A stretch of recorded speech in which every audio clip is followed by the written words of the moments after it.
Bismillahirrahmanirrahim. Assalamualaikum warahmatullahi wabarakatuh.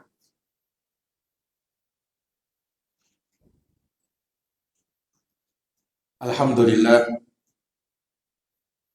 alhamdulillahi rabbil alamin. Wa bihi nasta'inu ala umuri dunya waddin. Ashhadu an la ilaha illallah wahdahu la syarika lah. Ilahul awwalina wal akhirin. Wa ashhadu anna Muhammadan abduhu wa rasuluh as-sadiqul amin. Sallallahu alaihi wa ala alihi wa sahbihi wa man tabi'ahum bi ihsanin ila yaumiddin wa sallama tasliman katsiran. Amma ba'd. Ikhwani fid din wa akhwati fillah, rahimani wa rahimakumullah. Alhamdulillah, pada malam ini Allah Subhanahu wa taala kembali memberikan taufik kepada kita untuk dapat melanjutkan pembahasan dari Kitabul Kabair karya Al-Hafidz Az-Zahabi rahimahullahu taala. Dan kita masih dalam penyebutan dosa besar, yaitu tidak beriman kepada takdirnya Allah Subhanahu wa taala. Tidak beriman kepada takdirnya Allah Subhanahu wa taala. Dan ini beliau tempatkan dalam dosa besar yang ke-37. Sudah kita bahas dan kita sebutkan beberapa ayat yang berkaitan dengan takdir, dan bahwasanya takdir merupakan salah satu dari 6 rukun keimanan kita. Siapa yang tidak beriman kepada takdir, maka tentu saja imannya akan rusak, amalnya akan tertolak, dan diancam dengan neraka di akhirat kelak. Oleh karenanya, para ulama menyebutkan pembahasan tentang takdir dan mereka menjabarkannya dan menjelaskannya agar tidak ada kerancuan di dalamnya.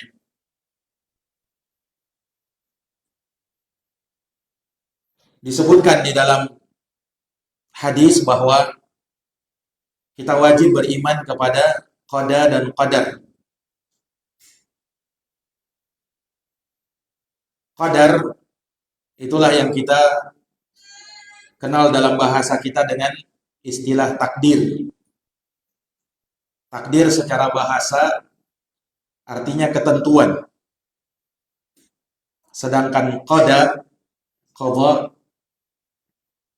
itu artinya secara bahasa keputusan. Jadi qada artinya keputusan, qadar artinya ketentuan. Dan dua istilah ini, qada dan qadar, ini dari apa yang disebut oleh para ulama, idza ijtama'a iftaraqa wa idza iftaraqa ijtama'a. Jika keduanya disebutkan secara terpisah, maka maknanya sama. Tapi kalau kedua kata tersebut, qada dan qadar, disebutkan secara bersamaan, maka maknanya berbeda. Maknanya berbeda. Ini kalau disebutkan qadar saja, maka qada masuk di dalamnya. Dan kalau disebutkan qada saja, maka qadar masuk di dalamnya. Tapi kalau disebutkan qada dan qadar, maka dua kata tersebut punya makna yang berbeda. Punya makna yang berbeda. Ini sama dengan istilah Islam dan iman. Ya, albir dengan at-taqwa. Ini sama dua istilah ini. Begitu pula qada dan qadar. Kalau disebutkan secara bersamaan maknanya beda. Maka apa makna qadha dan apa makna qadar. Iya. Kalau qadha maka dia adalah keputusan Allah Subhanahu wa taala kepada makhluknya berupa mewujudkan atau meniadakan atau merubah. Nah, itu namanya qadha. Apa yang berkaitan dengan keputusan Allah Subhanahu wa taala yang terjadi pada makhluknya. Sedangkan qadar itu adalah ketentuan Allah Subhanahu wa taala yang berlaku semenjak dahulu, bahkan sebelum terciptanya makhluk yang ada di dunia ini. Jadi qadha itu berkaitan dengan keputusan Allah, sedangkan qadar itu berkaitan dengan ketentuan Allah. Iya. Ikhwani fiddin a'azani Allah wa iyyakum. Oleh karenanya qadar itu mendahului qadanya Allah. Qadar atau takdir itu mendahului qadanya Allah. Dalam artian ketentuan Allah itu mendahului keputusan Allah. Karena sebelum adanya keputusan dari Allah Subhanahu wa taala, maka Allah sudah menentukannya. Allah sudah mentakdirkannya. Barulah terjadi qadanya Allah atau keputusan Allah Subhanahu wa taala. Ini perbedaan antara qadha dan qadar. Ikhwani fiddin wa akhwati fillah, rahimani wa rahimakumullah. Segala yang Allah tetapkan, segala yang Allah tentukan, itu semua tidak lepas dari qadarnya Allah Subhanahu wa taala. Termasuk musibah yang menimpa. Setiap ujian dan cobaan itu adalah takdir dan ketentuan Allah. Maka dalam Quran Allah berfirman, "Wa nabluukum bisyarri wal khairi fitnatan." Dan kami berikan ujian kepada kalian dengan kebaikan dan keburukan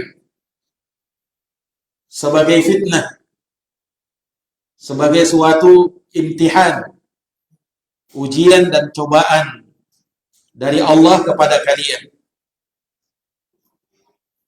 Dan seseorang apabila mendapatkan sesuatu dari musibah atau hal yang dia tidak inginkan, maka kalimat yang terbaik yang dia ucapkan selain kalimat istirja, inna lillahi wa inna ilaihi raji'un, kalau itu musibah yang menimpa, juga apa yang pernah diajarkan oleh Nabi dalam sabdanya, kata beliau, in asabaka syai'un fala taqul law anni fa'altu kana kada wa kada, walakin qul qaddarallahu wa ma syaa fa'al, fa inna law taftahu amalan lisyaitan. Jika ada sesuatu musibah menimpamu, maka jangan katakan seandainya aku melakukan ini, niscaya tidak akan terjadi begini dan begitu. Tetapi ucapkanlah ucapan kalau ditimpa musibah apa? Qaddarallahu wa ma syaa fa'al. Ini yang disyariatkan. Qaddarallahu wa ma syaa fa'al. Inilah takdir Allah, dan apa yang Allah kehendaki pasti akan terwujud. Bukan ucapan andaikan. Karena ucapan andaikan ini akan membuka pintu bagi syaitan. Nah, ini ikhwani fiddin a'azzani Allahu wa iyyakum. Maka seseorang harus beriman kepada takdir. Kapan dia mengingkari takdirnya Allah, maka ancamannya adalah neraka Allah.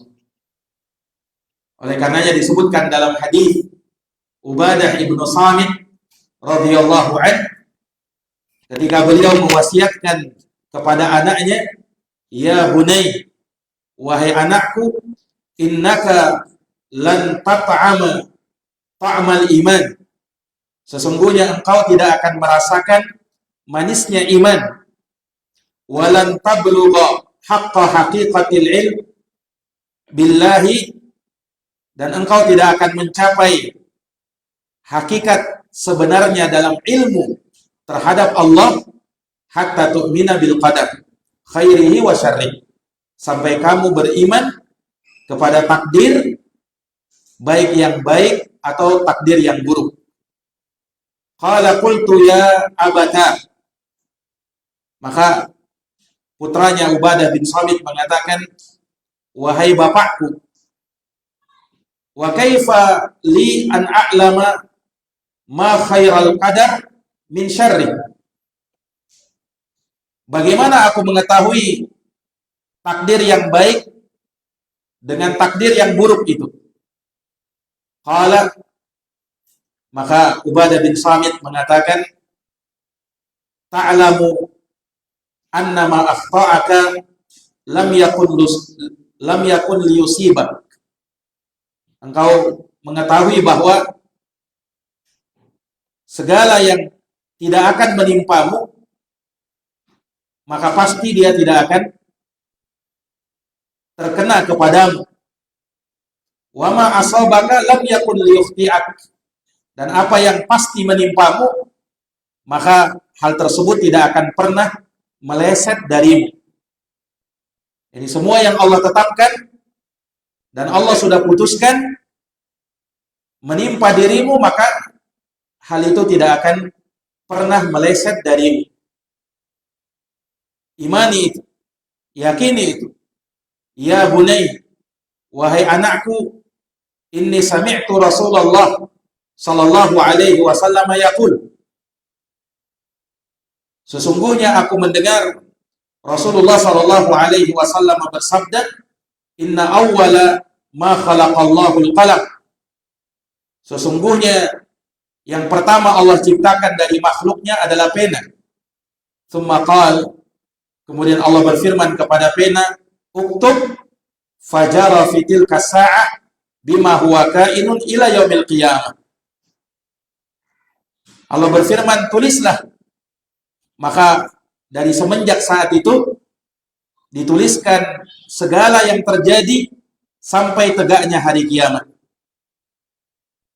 Ya bunayya, wahai anakku, in mitta walasta ala dalika dakhaltan nar. Kemudian beliau peringatkan, jikalau kamu mati wahai anakku dan engkau tidak meyakini hal-hal yang semacam ini dari takdir dan ketentuan Allah, maka niscaya kamu akan masuk ke dalam neraka. Ini ancaman karena tidak mengimani takdirnya Allah. Ini asar diriwayatkan oleh Al-Imam Ahmad dan sanadnya atau haditsnya disahihkan oleh Syekh Syu'aib Al-Arnaud rahimahullahu ta'ala. Maka ini ancaman yang keras dari Nabi, orang yang tidak beriman kepada takdir. Oleh karenanya tidak heran jikalau Al-Imam Az-Zahabi memasukkan dalam dosa-dosa besar, salah satunya adalah tidak beriman kepada takdir. Nah, di satu sisi amal seseorang tidak akan diterima sampai dia beriman kepada takdir. Walaupun dia melakukannya dengan ikhlas sesuai tuntunan Nabi, tapi kalau tidak beriman kepada takdir, maka amalnya tertolak. Makanya para ulama menambahkan bahwa di antara syarat diterimanya amalan, dia harus punya akidah yang lurus.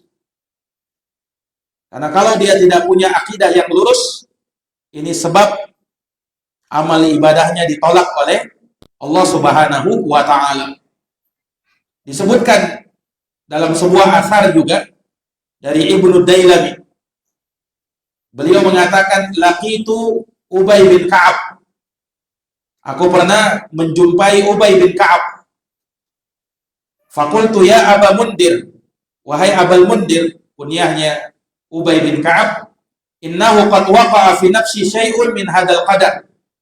Fahaddisni bi syai'in la'allahu yadhhabu min qalbi. Sesungguhnya telah terjadi pada diriku sesuatu tentang takdir ini. Maka ceritakan kepadaku suatu hadis. Barangkali akan hilang sesuatu yang menjanggal di dalam hatiku ini. Qala, maka Ubay bin Ka'ab mengatakan, "Lau anna Allah 'adzaba ahla samawati wa ahla ardi la'adzabahum wa huwa ghairu dhalim."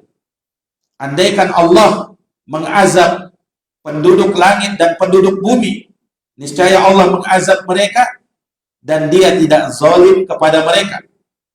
Walau rahimahum kanat rahmatuhu lahum khairan min a'malihim. Dan seandainya Allah merahmati mereka, niscaya rahmat Allah kepada mereka lebih baik dari hanya sekedar amal-amal mereka. Walau anfaqta jabala Uhudin dhahaba fi sabilillah ma qabilallahu minka hatta tu'mina bil qadar.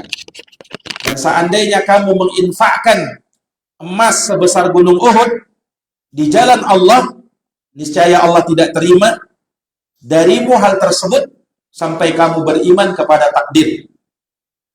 Ini yang menjadi syahid dalam pembahasan kita. Orang yang tidak beriman kepada takdir, amalnya tidak diterima, termasuk sedekahnya. Meskipun di jalan Allah. Karena dalam hadis dikatakan, andaikan kau berinfak emas sebesar gunung Uhud fi sabilillah, di jalan Allah, ini mengisyaratkan keikhlasannya. Tetapi karena tidak beriman kepada takdir, Allah tidak terima itu. Wa ta'lama anna ma asabaka lam yakun liyukhti'ak wa ma akhta'aka lam yakun liyusibak. Dan engkau sadari bahwa apa yang pasti menimpamu tidak akan pernah meleset, dan apa yang tidak menimpamu maka pasti tidak akan mengenai dirimu. Walau mitta ala ghairi dzalika la dakhaltan nar. Seandainya kamu meninggal bukan di atas akidah ini, niscaya kamu akan masuk neraka. Kata Ubay bin Ka'ab. Maka Ibnu Dailami rahimahullah, beliau pun menanyakan hal ini kepada Hudzaifah. Hudzaifah ibnul Yaman, sahabat Nabi, beliau juga menyebutkan hal yang serupa dengan Ubay bin Ka'ab. Lalu aku datangi Ibnu Mas'ud. Ibnu Mas'ud juga mengatakan hal yang serupa. Zaid bin Thabit juga mengatakan hal yang serupa, sama seperti yang disebutkan oleh Ubay bin Ka'ab rahimahullahu radhiyallahu taala anhu. Maka ini menunjukkan bahwa akidah ini adalah hal yang sudah terpatri dalam jiwa para sahabat dan mereka tidak ragu akan hal ini. Semuanya mengimani hal tersebut. Maka ikhwani fiddin, a'azani Allah wa iyyakum, beriman kepada takdir ini salah satu yang akan menjadikan kehidupan kita jauh lebih baik. Dia tidak akan mudah putus asa, putus harapan, stres terhadap masalah-masalah yang menimpa dirinya. Kenapa? Karena semuanya dia yakini terjadi dengan ketentuan dan ketetapan dari Allah Subhanahu wa taala. Semuanya berjalan sesuai dengan takdirnya Allah. Apa yang menimpa kita, mulai dari kejadian nenek moyang kita, Nabiullah Adam dan Hawa, yang Allah Subhanahu wa taala takdirkan mereka memakan buah yang terlarang, lalu dikeluarkan dari surga, diturunkan ke dunia. Kemudian Nabi Adam dan Hawa beranak pinak sampai sekarang ini. Kita hidup dan mati di dunia ini. Ujian, cobaan menerpa kita. Semuanya itu Allah takdirkan sampai kita mati dan kembali imma ke surga atau ke neraka. Iya. Semuanya Allah Subhanahu wa taala takdirkan. Alladzi khalaqal mauta wal hayata liyabluwakum ayyukum ahsanu amala. Allah yang menghidupkan, mematikan, menciptakan kematian dan kehidupan. Ada orang meninggal, ada orang yang melahirkan, ada yang dilahirkan. Semua itu ujian bagi kalian agar amal kalian lebih baik lagi ke depannya. Nah, dan yang berhasil dengan ujian dan cobaan itu mendapatkan nilai yang memuaskan, maka dia akan masuk ke dalam surga. Dan yang tidak berhasil dengan ujian ini, gagal, maka na'udzubillah, dia akan masuk ke dalam neraka Allah Subhanahu wa ta'ala. Maka seorang muslim dituntut untuk belajar menerima takdir dan ketetapan Allah. Iya. Ketika kita merencanakan sesuatu, maka rencana kita itu berjalan kalau sesuai dengan takdirnya Allah. Seseorang tidak dilarang untuk merencanakan sesuatu. Tetapi sesuatu yang dia rencanakan, kadang dia dapatkan semuanya, kadang dia dapatkan separuhnya, bahkan ada yang tidak sama sekali mendapatkannya. Iya. Seseorang misalnya dia ingin menikah, kemudian dia berusaha, berikhtiar untuk mencari calon istrinya, calon suaminya. Ketika dia merasa sudah cocok, pas, ya, dan dia merasa sudah baik ketika berada bersamanya, tapi ternyata Allah Subhanahu wa ta'ala tidak takdirkan ia bersama dengan orang tersebut, maka dia tidak akan bisa bersama dengannya. Karena takdir Allah Subhanahu wa ta'ala menyatakan bahwa ia tidak berjodoh dengan orang tersebut. Maka tidak perlu dia risau, tidak perlu dia berputus asa, karena Allah tidak takdirkan jodohnya kepada orang tersebut. Dan jikalau Allah sudah takdirkan ia berjodoh dengan seseorang, maka meskipun ia terpisah oleh jarak yang jauh, meskipun yang satu di Sabang, yang satu di Merauke, meskipun jarak yang begitu jauh memisahkan mereka, tapi kalau takdir Allah menjodohkan mereka, maka pasti Allah akan pertemukan. Allah akan jadikan ia berada dan hidup bersama, menikah. Nah, ini semua dengan takdir dan ketetapan Allah Subhanahu wa ta'ala. Ikhwani fiddin, a'azzani Allah wa iyyakum. Demikian pula ketika seseorang yang ingin bekerja, melamar pekerjaan, mungkin dia sudah merasa cocok dengan pekerjaannya dan dia sangat berharap agar diterima di pekerjaan tersebut, tapi ternyata Allah takdirkan dia tidak bekerja di situ, dia ditolak di situ. Maka itu takdirnya Allah. Yang penting dia sudah berusaha maksimal, ya. Dan ketika Allah tidak takdirkan ia berada di situ, maka bukan takdirnya. Dan yakini bahwa semua yang Allah tetapkan pasti baik. Semua yang Allah takdirkan pasti kebaikan. Meskipun yang kita pandang itu secara zatnya mungkin buruk, tetapi boleh jadi, ya, ada kebaikan dari sisi yang lain. Sebagaimana yang pernah kami sebutkan, bahwa apa yang Allah takdirkan dari sesuatu terkadang muradan lidati, kadang muradan li ghairi. Ada yang memang Allah inginkan, Allah kehendaki, pada zatnya memang baik, seperti hal-hal yang baik yang kita rasakan. Tapi ada juga yang sifatnya muradan li ghairi. Ada yang terjadi tetapi mungkin secara zatnya tidak baik, tetapi di balik itu ada kebaikannya. Ada kebaikannya. Makanya masyhur dari apa yang disebutkan oleh para ulama kita. Satu kisah yang ini menjadi pelajaran bagi orang-orang yang datang setelahnya. Jadi ada seorang raja yang dia punya anak buah. Yang anak buahnya ini selalu menghubungkan segala sesuatunya dengan takdir. Jadi ketika terjadi sesuatu, maka dia pasti mengatakan, ini takdir Allah. Dan apa yang Allah putuskan pasti yang terbaik. Pasti yang terbaik. Itu terus kalimat yang dia ucapkan. Ketika ada masalah, ada musibah, pasti dia berkata, ini yang Allah takdirkan, ini pasti baik, ya. Ini pasti ada kebaikan di balik ketetapan dan keputusan ini. Sampai suatu ketika sang raja berburu dengan anak buahnya, termasuk orang tadi yang dia selalu menghubungkan dengan takdir Allah dan selalu berkata dengan kebaikan, maka menimpa sang raja sesuatu yang menyakitkan dirinya sampai jari-jarinya itu terputus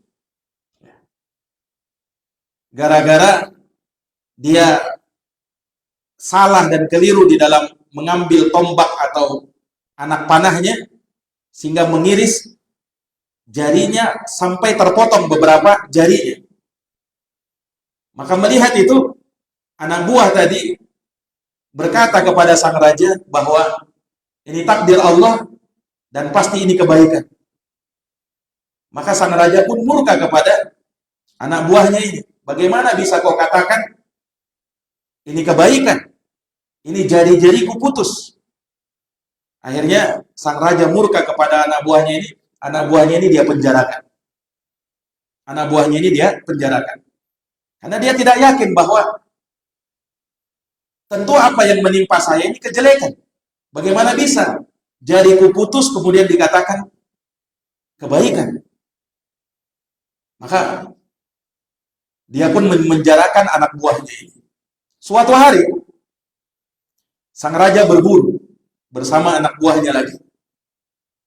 Berburu, bahkan di tempat yang sudah jauh dari daerah kekuasaannya, sampai masuk ke dalam hutan, ya. Akhirnya sang raja dan anak buahnya yang bersama dia yang berburu ditangkap, ya, oleh orang-orang yang berada di hutan tersebut yang ada di pedalaman itu.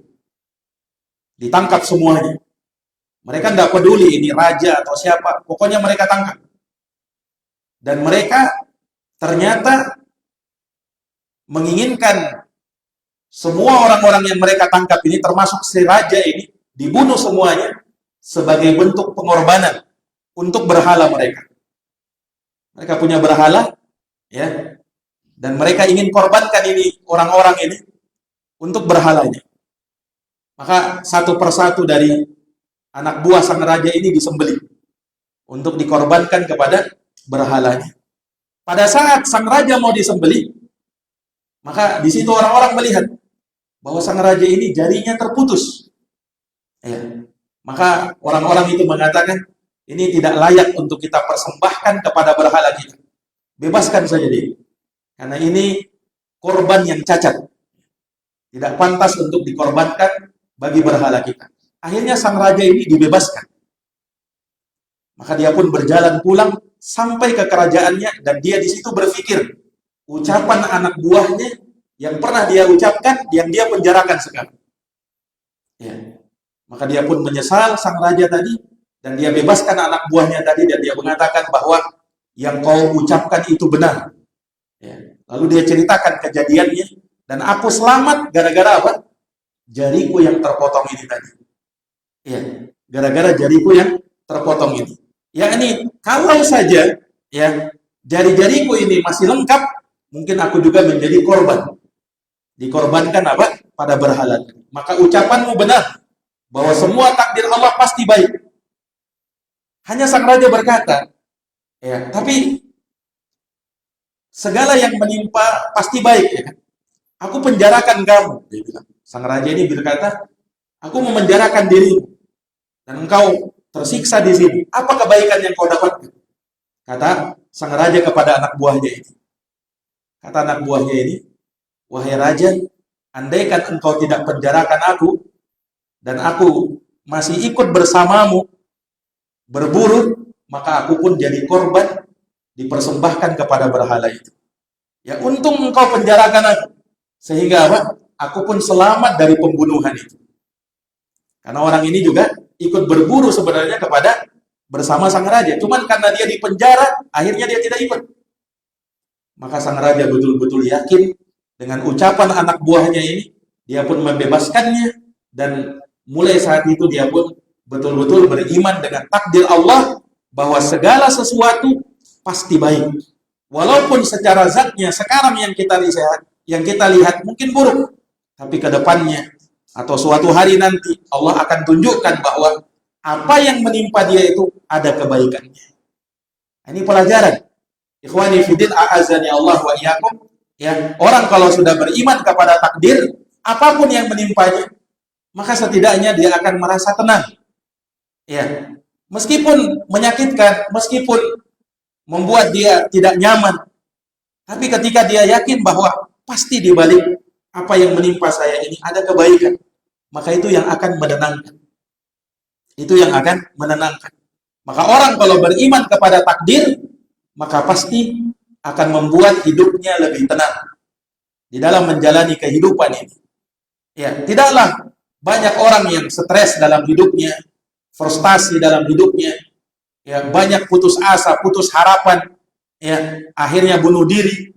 Waliyadzubillah. Ini karena apa? Kurangnya imannya kepada takdir.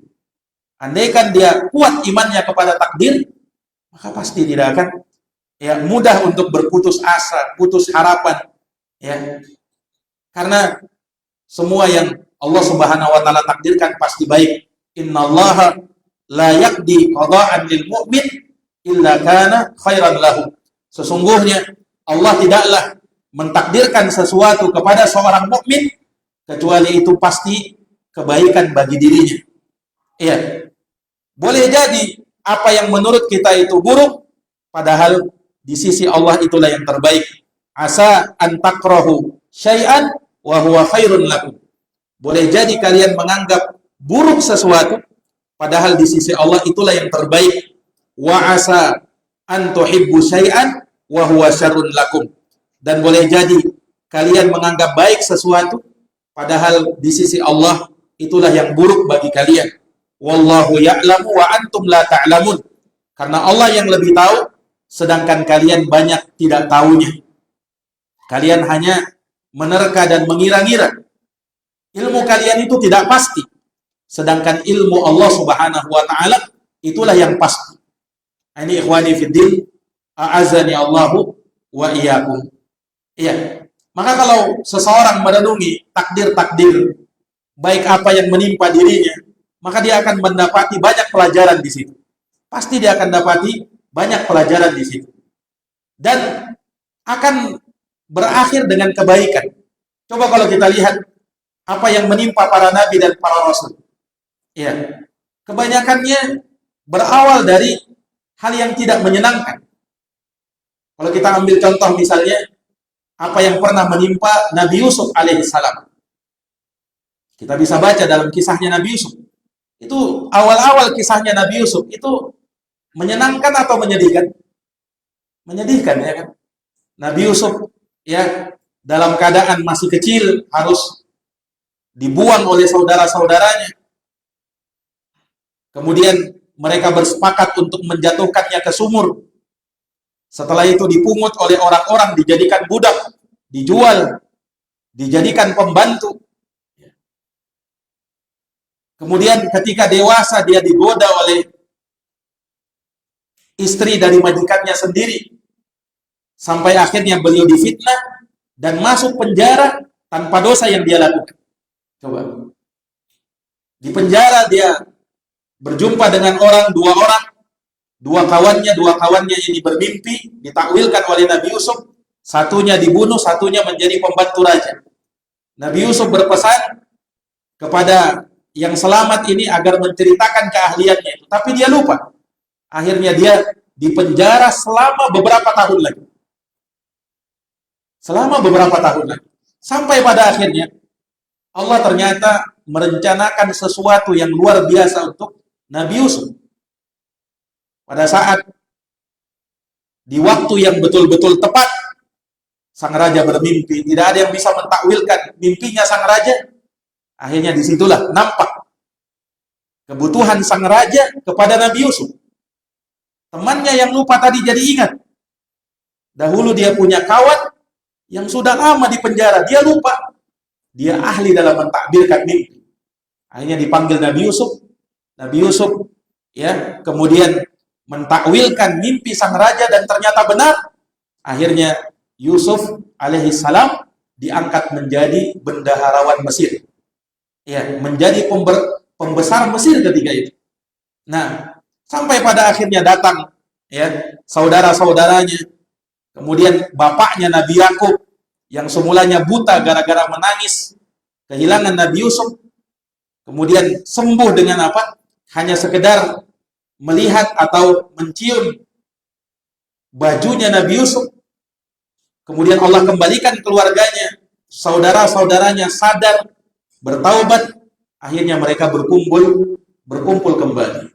Lihat, ya, akhir yang bagus, ending yang bagus, yang Allah Subhanahu wa Ta'ala rencanakan untuk Nabiullah Yusuf. Berawal dari hal yang tidak menyenangkan, tapi berakhir dengan kebaikan.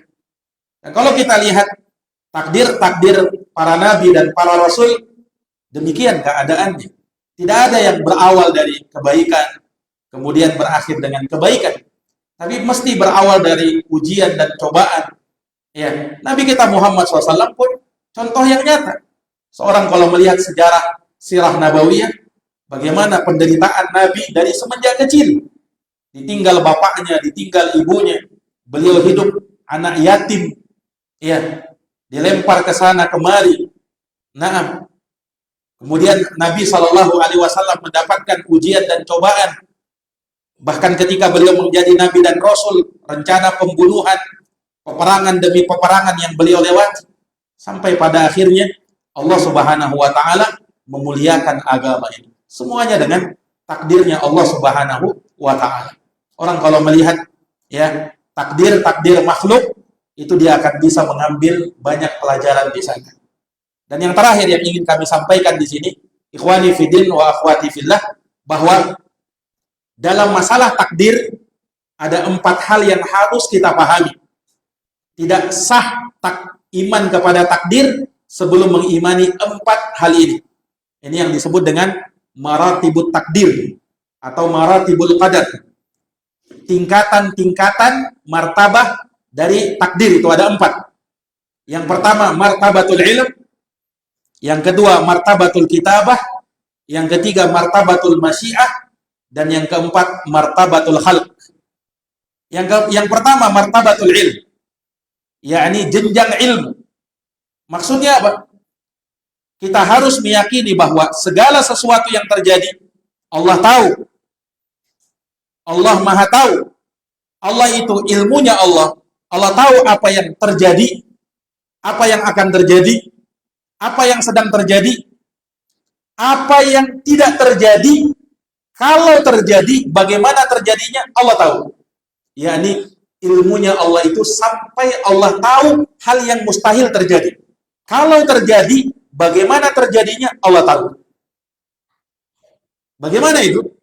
Ikhwani fiddin a'azani Allah wa iyyakum. Disebutkan bahwasanya orang kafir ketika mereka di akhirat, mereka mau kembali ke dunia. Sekarang orang kafir kembali ke dunia, mungkin atau tidak?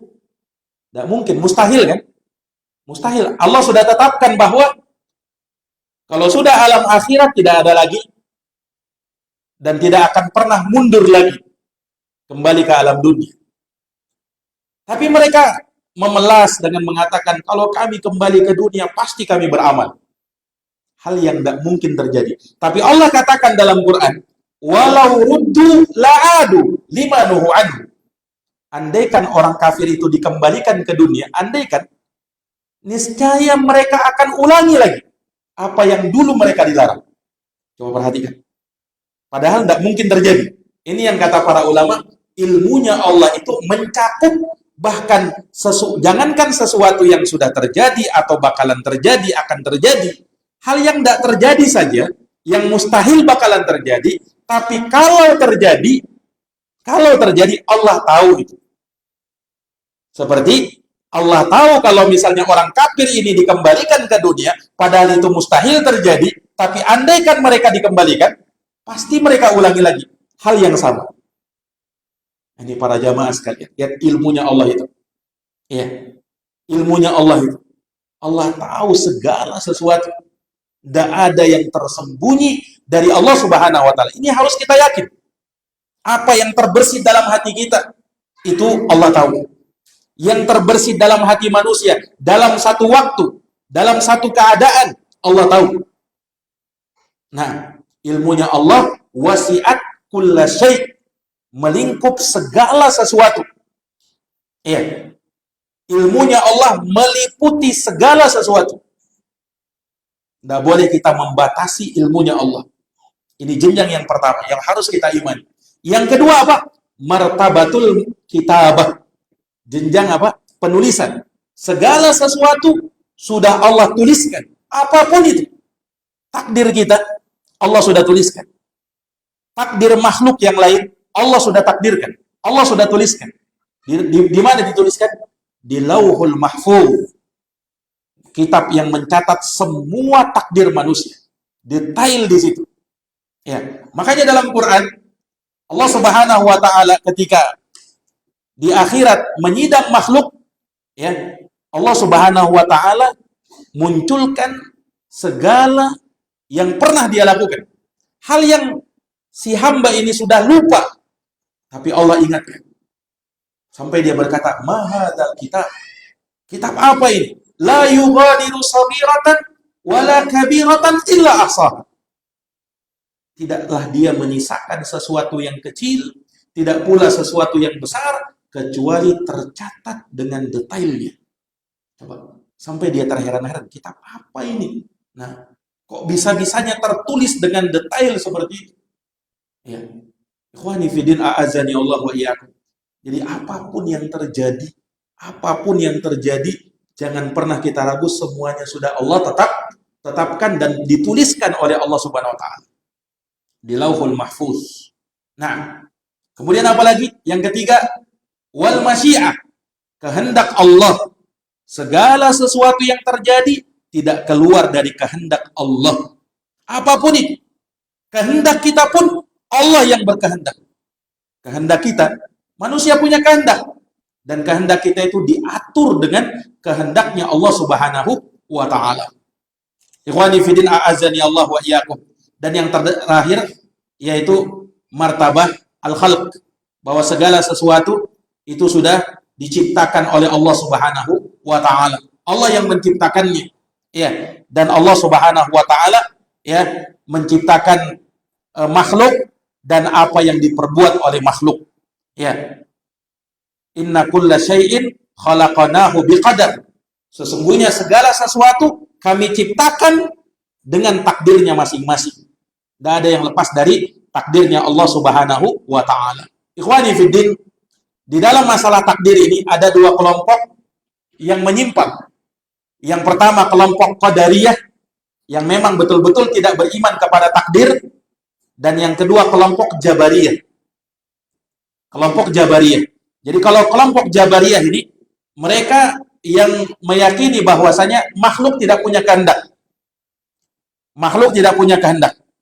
Makhluk itu dipaksa terhadap keinginan Allah Subhanahu wa Ta'ala. Ini kelompok Jabariyah. Ya, dia menafikan kehendak makhluk. Dan ini menyimpang bahwa Allah tidak menafikan kehendak makhluk. Makhluk berkehendak. Makanya dalam Quran dikatakan, "Wa ma tasya'una", tidaklah kalian wahai makhluk berkehendak. Menunjukkan makhluk punya kehendak. Hanya saja kehendak makhluk di bawah kehendaknya Allah. Wa ma tasya'una illa ayyasha Allahu rabbul alamin. menunjukkan makhluk punya kehendak. Iya. Tapi Jabariyah mereka mengatakan tidak. Makhluk itu dipaksa semuanya.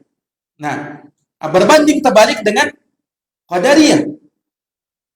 Kalau Qadariyah ini ya, mereka tidak mengimani adanya takdir. Kehendak makhluk. Tidak ada campur tangannya kehendak Allah katanya.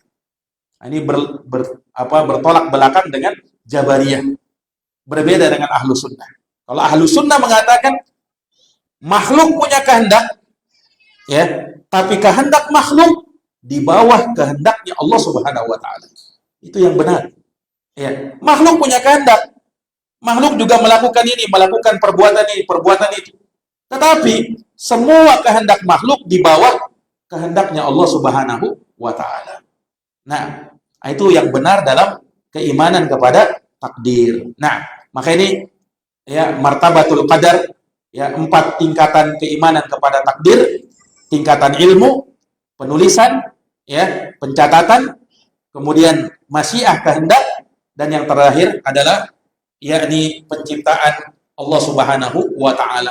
Makanya yang bisa kita paparkan pada pembahasan kita kali ini tentang iman kepada takdir, ya, dan poin pembahasan yang diinginkan oleh Imam Az-Zahabi di sini bahwa salah satu dari dosa besar, ya, seseorang yang tidak beriman kepada takdirnya Allah Subhanahu wa taala, bahkan ini bisa menyebabkan kekufuran dan kekafiran para pelakunya. Wal iyadu billah. Naktafi bihadzal qadar. Kita cukupkan dan kita tutup dengan doa kafaratul majlis. Subhanakallahumma wa bihamdika asyhadu an la ilaha illa anta astaghfiruka wa atubu ilaik. Assalamualaikum warahmatullahi wabarakatuh.